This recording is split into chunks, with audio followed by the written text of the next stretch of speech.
This is the Aftermarket Radio Network. It's your weekly blitz with Chris, keeping you in the game.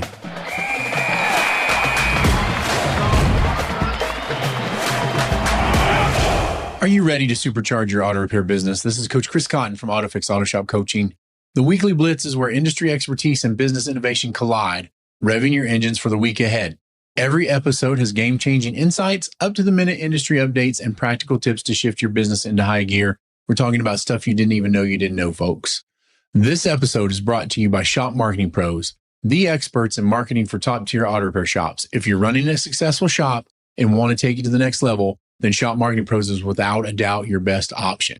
From websites and SEO to social media and digital ads, Shop Marketing Pros help shop owners just like you and me fill our bays, grow our revenue, and build the life we've been working for.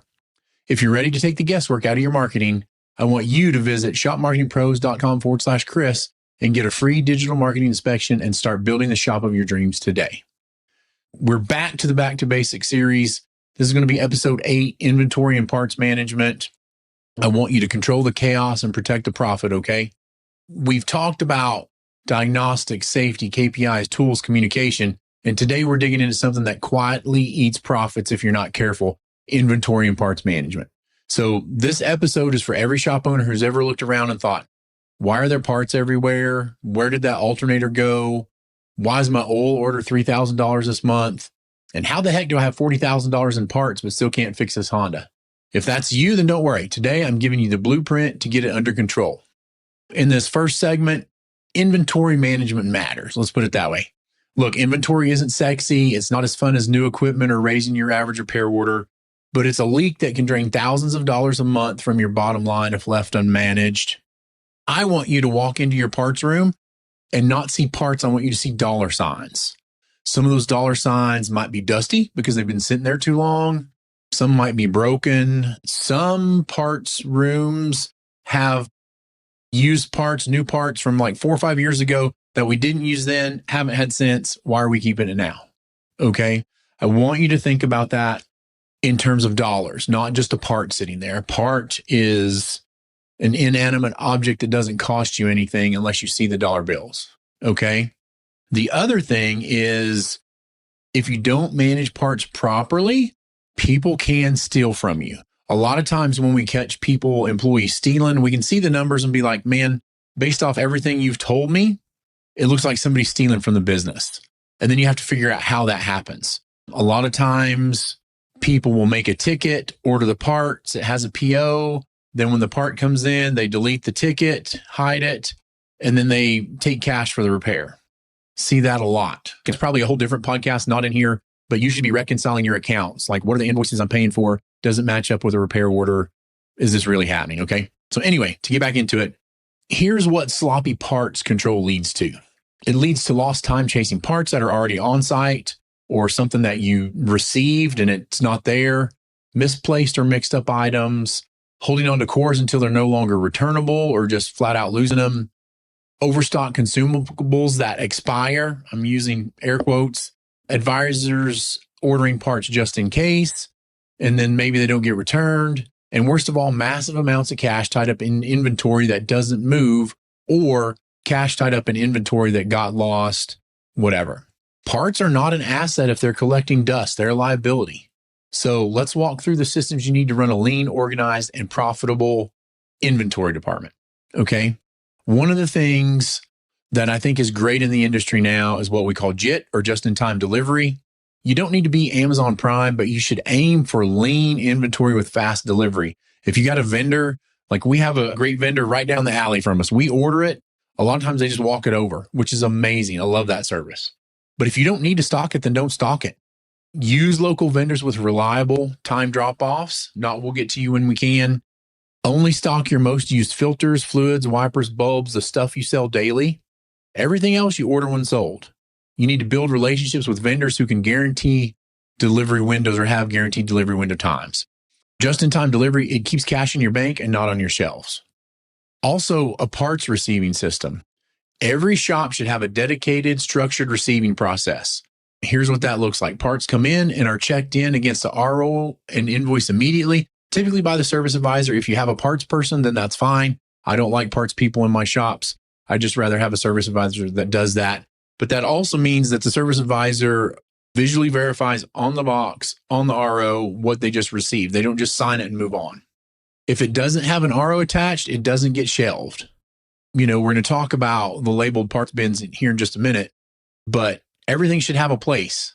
Assign somebody to receive and tag parts when they're received, and make sure that that person is the person in charge of the overall parts process.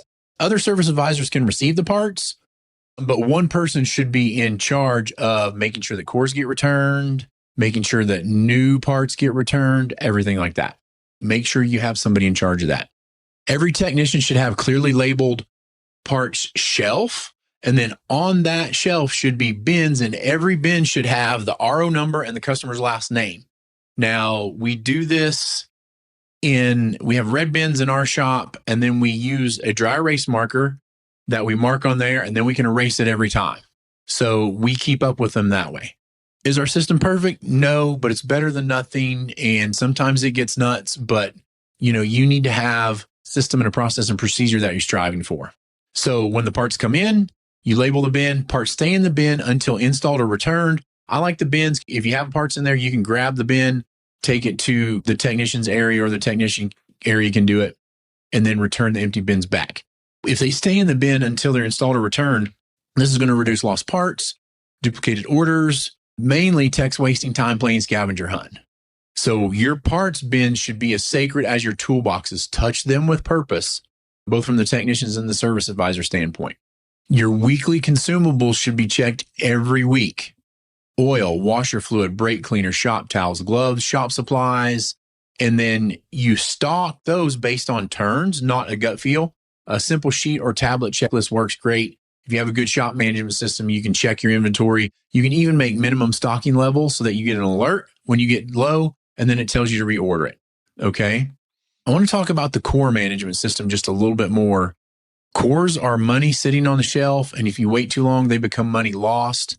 This is one of the biggest things we see when we go in and clients are using the parts matrix like they should. And by all means, everything looks like it's working like it should. But then you go and they're like, oh, okay, well, cores are getting thrown in the trash. New parts are not getting returned. This can have an easy 10% negative effect on your parts margin if left just unchecked, or even worse, right? When a core is removed, it goes straight back to either a core return bin with an RO number and vendor info, or back into the original box labeled with a core return sticker. Our shop, we had little red labels made up that say core return. I think they're round. And then we also had new parts return, which are red, but they're rectangle. And then you set a schedule to return cores as often as allowed. My view, every time the parts truck comes through, if there's a core on the list on the shelf, it should go back. If you need to use a simple Google sheet to track what's been returned and what's still pending, then that's fine. Make a process and procedure for you. Also, whenever your paperwork's floating around, either mark it in your shop management system or paperwork when the credit is issued. We're tracking parts when it's received. We have a core to return. The core's been returned. Now the credit's been issued. Okay. Similar process for the new returns, but not exactly. So if you have the wrong part, unused part, here's how to handle it. Advisor or receiver logs it immediately and corrects the shop management system. The parts gets bag tagged, stored, whatever way you're doing it, in a dedicated returns area and labeled new return. Returns go back as soon as possible, not when you get around to it. The very next opportunity you have to send it back, send it back. Then you go through and track the refund or credit in your shop management system or shared spreadsheet, just like we talked about in the course. Okay. Return should be seen as dollars on the table. Don't let it sit. Don't let it disappear. One of the things I like to track, especially because we do lots of tires, is inventory turns. I need you to know your numbers. So if we're talking inventory turns, this could be an important KPI that you're not tracking. And here's how it works.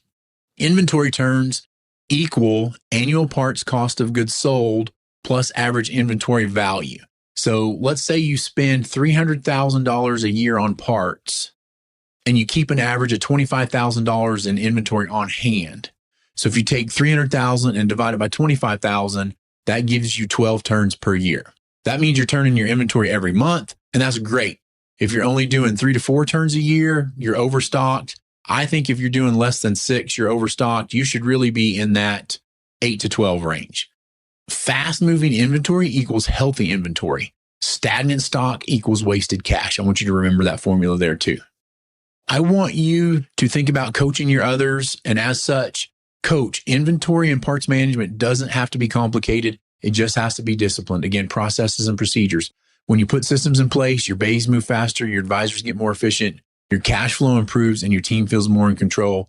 It's about creating less chaos, fewer mistakes, and more profit, all from one of the most overlooked areas in our industry. If you can't measure it, label it, or find it in under 10 seconds, you've got a parts problem. Okay?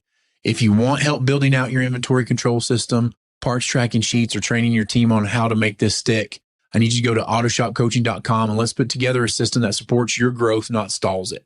I want to thank you for joining me on the Weekly Blitz. Next week, we're going to talk about marketing and customer retention, how to keep people coming back, how to track ROI, and how to build community trust one service at a time. Okay. I'd like to give out another shout out to our sponsor, Shop Marketing Pros. They are the only marketing company I recommend, and they handle all the marketing for my own shop as well. If you're serious about growth, you need strategies that actually work, better websites, higher Google rankings, and ads that bring real customers through your doors.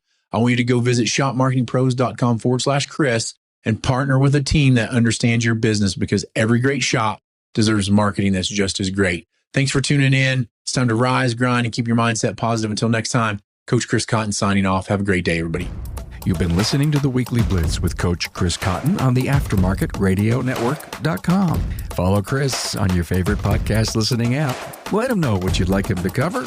His email is in the show notes. Chris is all for advancing the aftermarket.